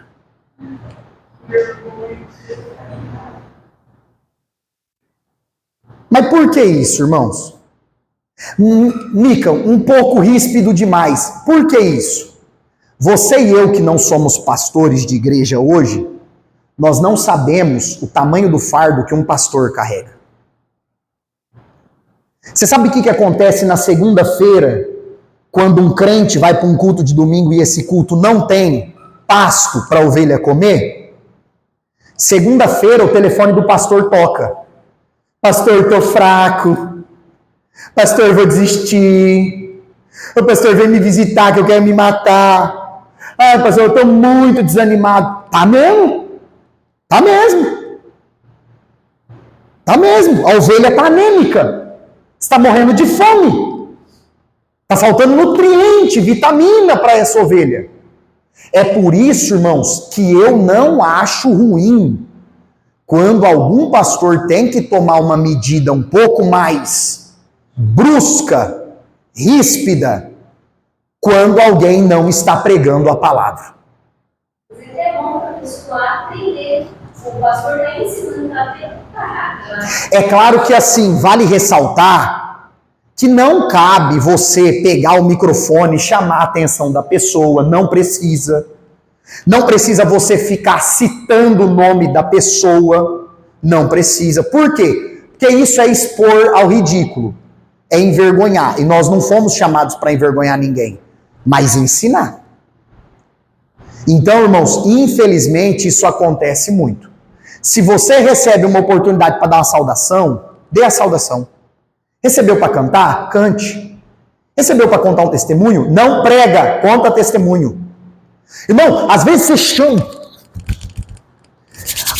um camarada para fazer uma oração introdutória, irmão Indomar. Ele demora 15 minutos na oração de abertura do culto. É nosso Deus e nosso Pai, porque está escrito na Bíblia. Gente, eu queria entender qual é a necessidade do camarada ficar pregando para Deus na oração. Ele fica pregando para Deus na oração e citando os versículos para Deus na oração inicial do culto. Gente, o pastor te chamou lá para orar para os enfermos, ora animado mesmo, ora com fé, com fervor mesmo, ora com bastante alegria mesmo. Você vai orar na abertura do culto. Por que você vai ficar 15 minutos orando? Como assim? Vai orar no final do culto, que é para agradecer, que é para pedir a bênção de Deus, para ir para casa em paz. O camarada demora 10, 15 minutos na oração de agradecimento.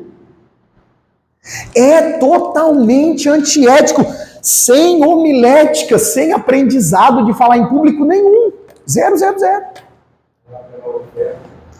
A orar pela oferta e ora por 1 milhão de coisas, só não ora pelos ofertantes. Vai entender, né? Sei lá. A pessoa só perde pela família dele. Nada a ver com a família. Não, em casa. Pela igreja. Na nossa igreja tem isso. Chama a irmã para cantar. Não, infelizmente, Malaudineia, tem em todos os lugares. Infelizmente. É falta de conhecimento. É falta de conhecimento. Eu saí do caso, chamo muito. Irmãos, Nossa, as coisas erradas. E é preciso, na hora de você uma camarada, porque é feio. Qual o caso? O camarada vai orar pelo pão. Jesus, consagra esses pão. não pode comer. Consagra esse. Nós já comentamos isso sobre a ceia. Jesus, eu te consagro esse pão, eu te consagro esse cara. Se você consagrou, você separou para Deus, não pode comer. É apresento. O camarada traz a chave, deixa no culto. Pastor, quero consagrar o carro. Vai ter que deixar na igreja. Deixa aqui para servir os irmãos. É apresentar, pedir para Deus guardar. Consagrou, meu irmão? Acabou. Gente, Pegar meia hora de testemunho. não é pregação, né? Olha só, detalhe aí dessa fala do Joab. Um pregador, uma pregadora pode contar testemunho na pregação? Pode. Desde que abriu a janela, contou ali 2, 3 minutos do testemunho e fechou a janela. Porque o que convence o pecador, a Bíblia diz, a fé vem pelo ouvir e ouvir a palavra de Deus. O Espírito Santo convence o pecador quando a gente prega a palavra de...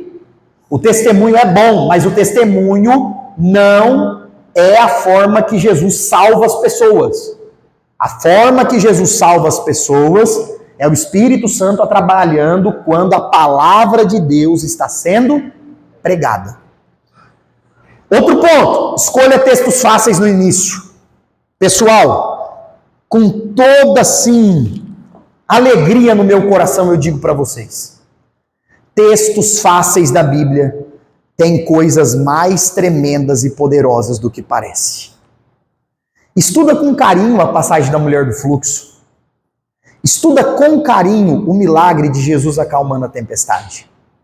Estuda devagar, com carinho, com oração, Davi derrotando Golias.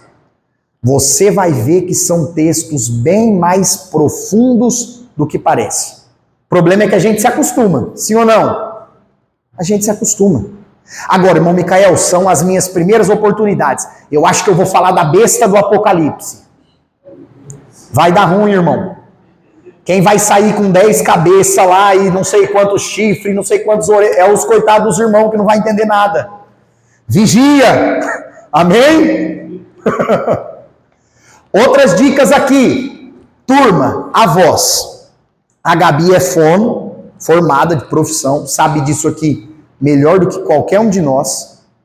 O instrumento principal que quem fala e quem ensina usa é o quê? A voz. E aí, ó, coloquei aqui, principalmente no início da pregação, verificar a altura do som, a altura do microfone. Tem irmãos, ele pega o microfone assim, da mão do pastor do dizendo culto, e faz assim, ó, meus irmãos, a paz do Senhor. Aí, irmão, já era, perdeu a atenção da igreja. Ou dá uma microfonia absurda. Outros começam a pregação assim, ó. Meus irmãos, Pai do Senhor, abra sua Bíblia, Gênesis 3. Aí os irmãos ficam, hã? Abre a Bíblia onde? Levítico 6? E o cara falou, Gênesis 3. O sonoplasta tenta aumentar e não dá. Irmão, o que a homilética nos ensina? 3 dedos aqui, ó. Diga assim comigo: eu sou um pregador, não sou um rapper. Vocês já viram um monte de pregador assim, não viu? Meus irmãos, dessa noite, e cada dia, meu Deus, meu Deus. Irmãos, vai engolir o microfone, irmão. Coitado do diácono que vai lavar esse trem depois. Vai cair a mão do diácono de tanta baba que tem nesse microfone. Gente, aquela cabeça que tem o microfone, eu já ministrei em igrejas, Raquel, que o microfone é aqui, ó. Que o pregador não vai nem pôr a mão e nem andar demais. Vai ter que ficar aqui. Acho que os pastores já fazem isso, que é pro cabra não fazer o rapper. Irmãos, a pessoa pensa, nessa noite. Não, gente. Aquilo ali tem que ficar livre para captar o som. Segura o microfone no corpo do microfone normal. A distância padrão para o microfone captar é 3 dedos. Tem igrejas que você vai pegar um som muito top, não é, Weber? Que o ganho é muito bom, aí você vai conseguir distanciar um pouco. Irmão Micael, eu gosto de pregar assim. Querido, você está numa igreja de 20 irmãos, você vai ter que aproximar esse microfone, senão o som não sai. O som aqui custou R$1.000, não 100 mil. Quando você for num lugar que você viu que a sonoplastia é muito top, aí você afasta. Amém? Porque se a gente falar assim, o coitado do sonoplasta está morto. Está morto. Pegou o microfone? Aqui. Paz do Senhor. Amém. Glória a Deus. Você já percebe. Está alto. Está baixo. Amém, irmãos? Isso faz toda a diferença. Outro ponto. Você está ali na pregação. Você está com o seu tom de voz normal. Sim ou não? Mas aqui eu quero dar uma ênfase. Percebe? Você vai dar uma ênfase. Você afasta o microfone. Geralmente o pessoal faz o quê? Eu quero dar uma ênfase. Aí as irmãs de idade. Não é? Na hora da ênfase, você pode afastar o microfone. Aí, a hora que você volta para a explicação, você aproxima novamente. Amém? Faz toda a diferença. Olha os tipos de voz. Resmungador. Eu entendo que fala assim, parece que está resmungando. Meus irmãos, a paz do Senhor. Abre a boca para falar, homem. E nessa noite eu queria falar a palavra de Deus. Abra. É articular, não é, Gabi? Articular as palavras. Uma dica que o livro dá aqui muito boa, você coloca uma caneta na boca e vai falando com a caneta na boca. Ajuda muito. O gritador, já falamos. Cantarolada. É a pessoa que não consegue ir falando e fazer as pausas. Parece que está cantando. Meus irmãos, a paz do Senhor Jesus. Vocês riem, mas tem. Irmãos, voz monótona. O que é a voz monótona? Meus irmãos, a paz do Senhor. Abra sua Bíblia no livro tal. Quero agradecer a oportunidade tal. E aqui Jesus fala isso. E Deus vai dar vitória para você. Você vai ser abençoado. A pessoa fica os 40 minutos da pregação numa mesma voz. Com 4 minutos eu sei que você já está dormindo. O que você e eu precisamos fazer? Na hora certa você aumenta. Na hora da explicação você diminui de novo. E meus irmãos, aqui a Bíblia fala isso. E nós temos que crer na palavra de Deus. Você deu uma ênfase, a pessoa está atenta. Aí você volta para o tom normal. Amém?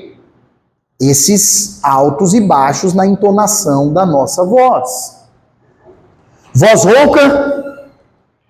Pai do Senhor, meu amigo. Voz rouca. Voz fanhosa.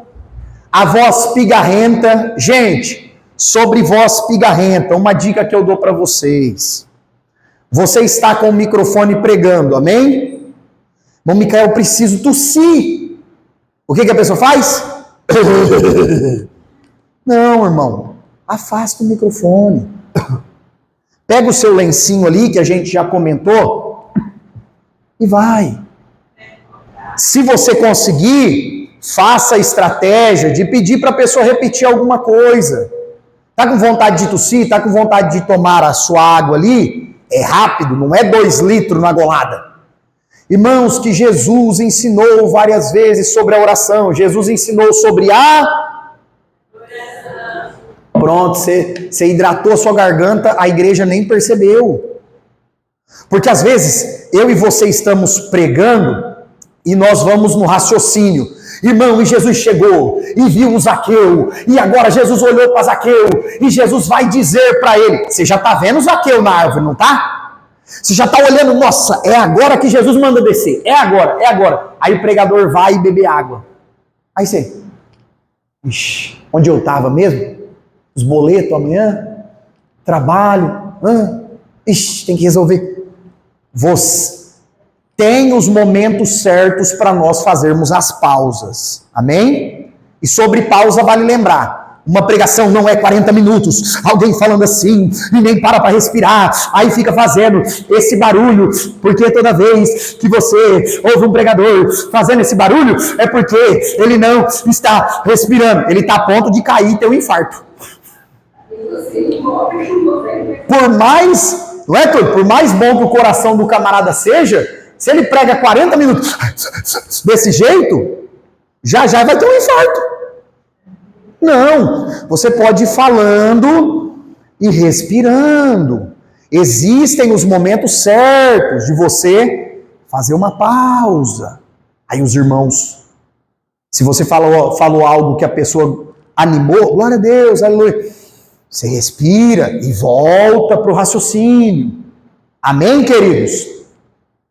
Aí vamos avançar aqui para nós terminarmos. A dicção ou a pronúncia e a articulação das palavras, que é aquilo que a Gabi citou, que eu comentei aqui agora, de abrir a boca para falar, abrir a boca, pronunciar as palavras inteiras, completas, devagar. A velocidade da fala, que tem a ver com isso, fazer pausas. Irmão Micael, tem uns que pregam falando mais rápido? Tem uns que pregam falando mais devagar. Tem também, não tem problema. Isso é o estilo de cada pessoa, não tem problema. A questão é, deve-se haver os momentos de pausa, os momentos de explicação e aplicação da palavra.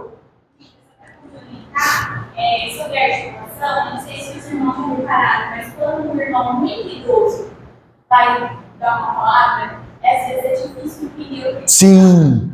mas é por causa que as pessoas idosas, quando elas estão passando, elas estão perdendo os músculos da boca, aqui da face, estão ficando flácidos. E aí não consegue articular direito. Aí. Então, é muito necessário, conforme você passa dos anos, você ir exercitando, fazendo exercício, para melhorar esses músculos da face. Faz toda a diferença.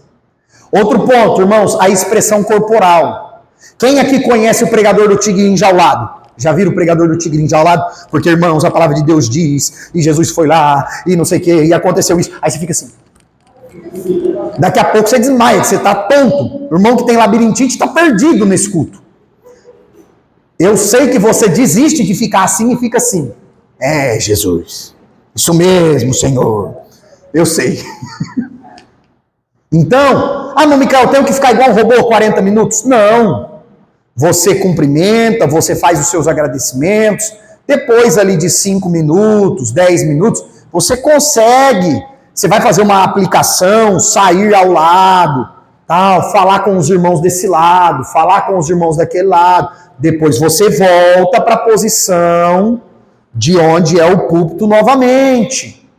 Tem uns irmãos, eu já vi, desde o camarada pega o microfone assim, ó. Irmãos, Pai do Senhor, ó pastor, vou descer, hein? Vou descer. Aí fica o culto todo lá embaixo, andando de um lado para o outro. Aí os irmãos ficam procurando. E Bíblia que é bom, nada.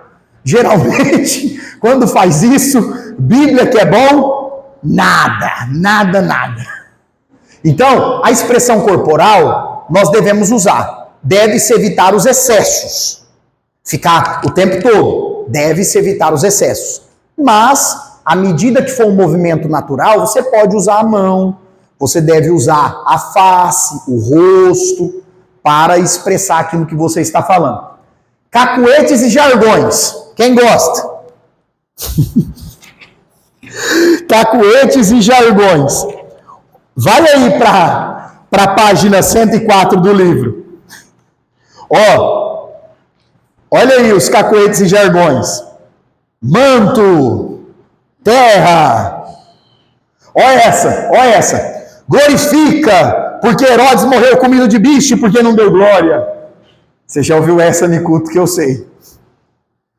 Vire para o famoso vire para o irmão e diga que eu repito, não é pecado, mas não deve ser a pregação inteira. Cutuca ele, chacoalha ele, pisa no pé dele. Daqui a pouco o irmão pega a bolsa e vai embora. Olha o outro, aperte o seu irmão, chacoalhe, dê um tapa nele. Solte uma rajada de línguas estranhas. Deus me mostra, eita, xi, ó, a. São jargões muito usados no meio pentecostal. Solta uma bola de fogo no capeta. Eu estou lendo o livro, viu, gente? Você já viu uma que o camarada falava assim, ó, faz assim com a mão. Aí fala pro diabo, pega ele na mão. Irmão, joga no chão, pisa em cima. Já viram isso? Eu sei que vocês já viram. Eu quero 2 serafins aqui. Vocês já viram esse negócio? Gente, se Deus deixar o Satanás em parar na nossa mão, eu acho que vocês estão maduros para saber que não vai dar bom. Outro ponto, o tempo de exposição. Pessoal, ó, pastor te chamou para uma saudação, chamou para uma? Via de regra, é 5 minutos. Quantos minutos? Irmão, vem dar uma palavra rápida aqui no meio do culto. Via de regra, 10 minutos. Agora, pregação, aí depende. Você vai perguntar para o pastor da igreja. Se ele não te falar, a pessoa vai te passar o microfone. Se ela não te falar quantos minutos você tem, você vai perguntar. Posso ir até que hora? Quanto tempo? Aí a pessoa vai te falar. 30 minutos, 40 minutos, 1 hora, aí vai depender. Amém? Irmão Micael, me deram 30 minutos, eu preguei 20, entreguei tudo que Deus me deu. O que eu faço agora? Vou falar do jogo. Vou falar que o meu carro quebrou. Lembrei, vou contar aquela história da minha parente. Não, irmão. Te deu meia hora, você pregou 20 minutos, entregou tudo? Entregou. Pede autorização para o pastor, faz uma autorização pela igreja e entregue o microfone. Amém? É melhor você falar menos tempo do que te deram e entregar só a palavra do que ficar inventando história.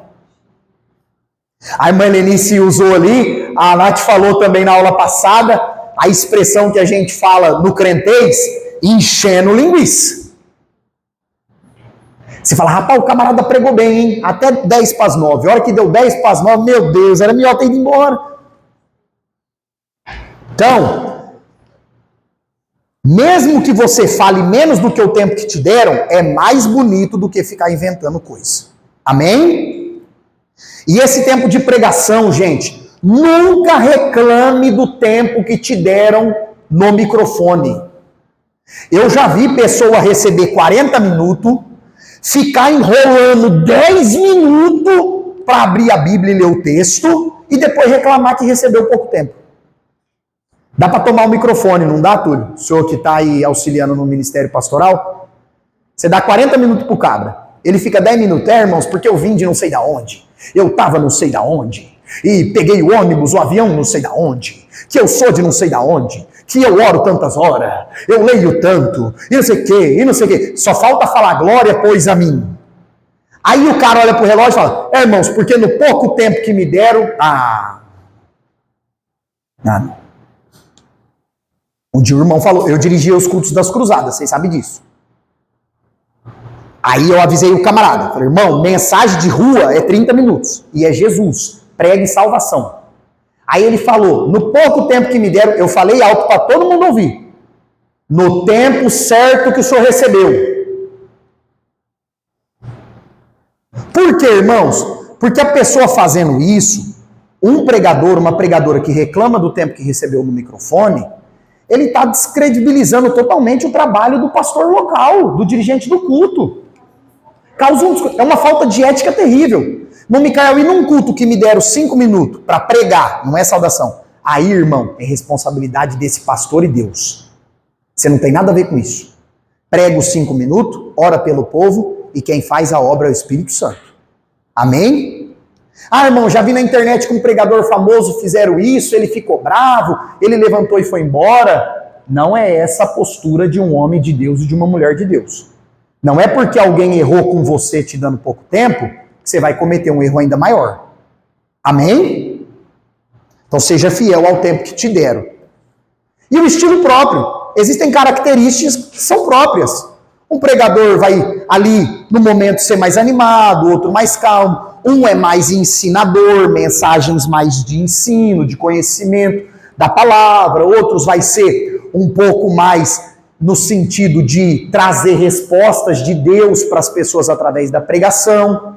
O que nós precisamos entender é que cada um tem um estilo, desde que pregue a palavra. Que aí não adianta o cara falar assim, não, meu estilo é que eu não prego Bíblia mesmo, não. Ué, estilo que não prega Bíblia? Pregação é pregar a palavra de Deus. Amém? E nós terminamos aqui, ó, o pregador, a etiqueta e a ética de púlpito.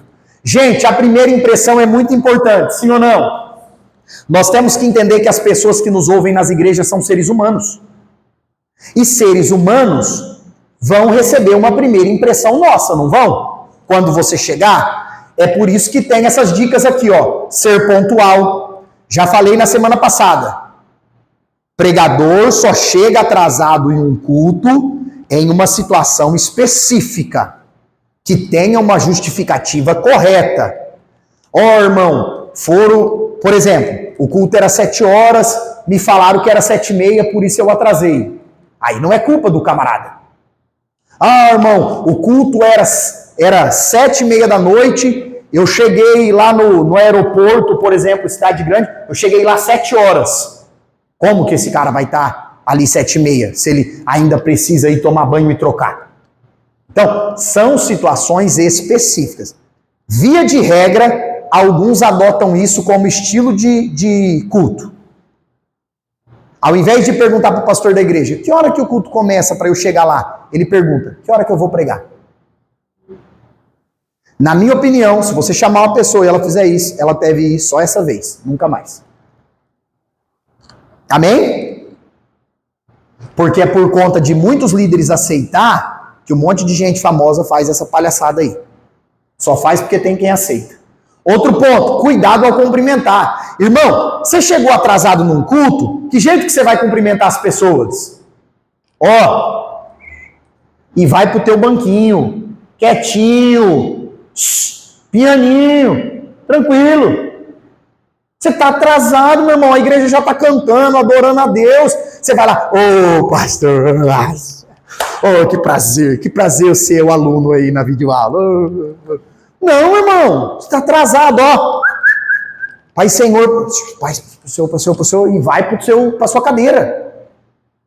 Amém? Tem pessoa que falta sair cumprimentando um por um na igreja, atrasado. Outro ponto, sentar-se corretamente.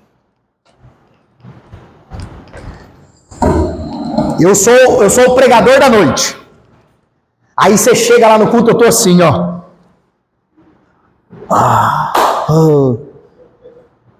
Que mensagem que eu tô passando para você? Ou então eu tô assim, ó. O que eu tô fazendo aqui? Dormindo. Ou então eu tô assim o tempo inteiro, emburrado. Essa irmã não vai acabar esse louvor para eu pegar, não? Ixi, agora vai falar da oferta. Nossa, vamos, pastor, vamos. Irmãos, aquilo que nós transmitimos, as pessoas vão estar. Isso é ética de púlpito. Então, você foi convidado ali, senta corretamente. Não é ficar igual um robô. Você vai cantar, você vai louvar, você vai se alegrar. Mas é ali de forma ética, respeitosa. Outro ponto, conversar fora de hora ou fora do contexto. Um dia o obreiro queria resolver um problemão comigo, nós dois sentados assim no culto, e não sei o que, fazer isso. Irmão, depois do culto nós conversa. Se é uma coisa pontual, se é uma questão ali que é muito séria, você fala rapidinho ali e tal, disfarçadamente, acabou. Agora, existem pessoas que têm esse vício, esse costume, aí fica papiando. Oh, você viu o Corinthians? Oh, você viu São Paulo? Nossa, e aí, você viu o tempo, hein? Vai chover amanhã. E o culto tá lá, e Deus tá lá, tipo, pra ser adorado e a gente trocando ideia ali, conversando, sem parar. Não faz sentido. Folhear a Bíblia no culto. Foi convidado para pregar. Isso significa que você tem que ter orado e lido a Bíblia, sim ou não? Porque cargas d'água que você está o culto inteiro lendo a Bíblia antes de pregar. Gente, que imagem que eu transmito para a igreja se eu fico lá assim, ó, o tempo todo, antes de pregar? O que eu estou falando para vocês?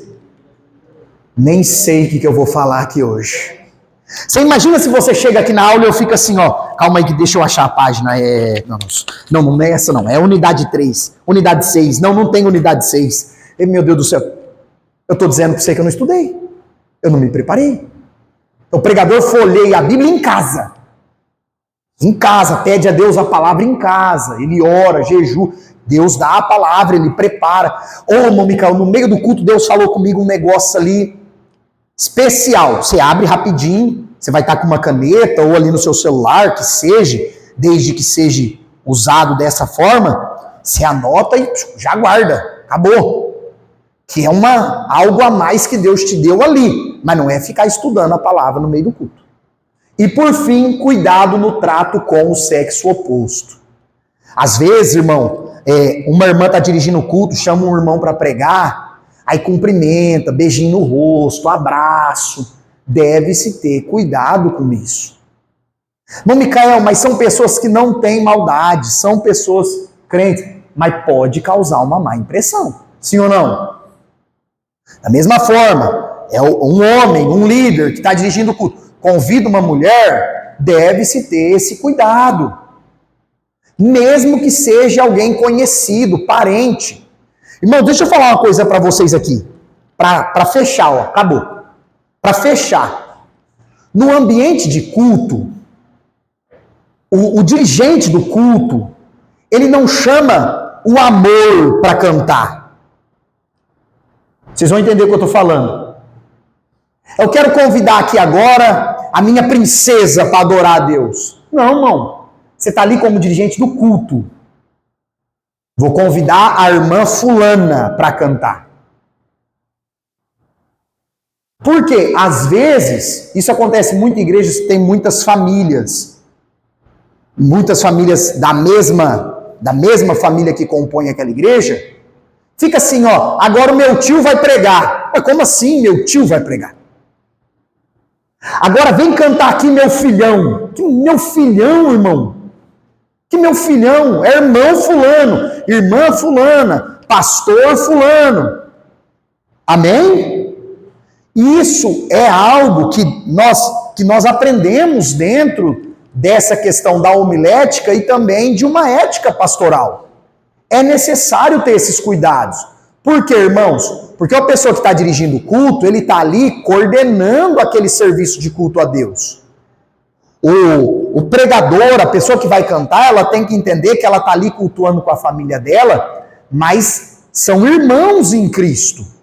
Então tem que se ter esse cuidado, essa prudência. Amém? Vamos orar e agradecer a Deus? Deus abençoe em nome de Jesus.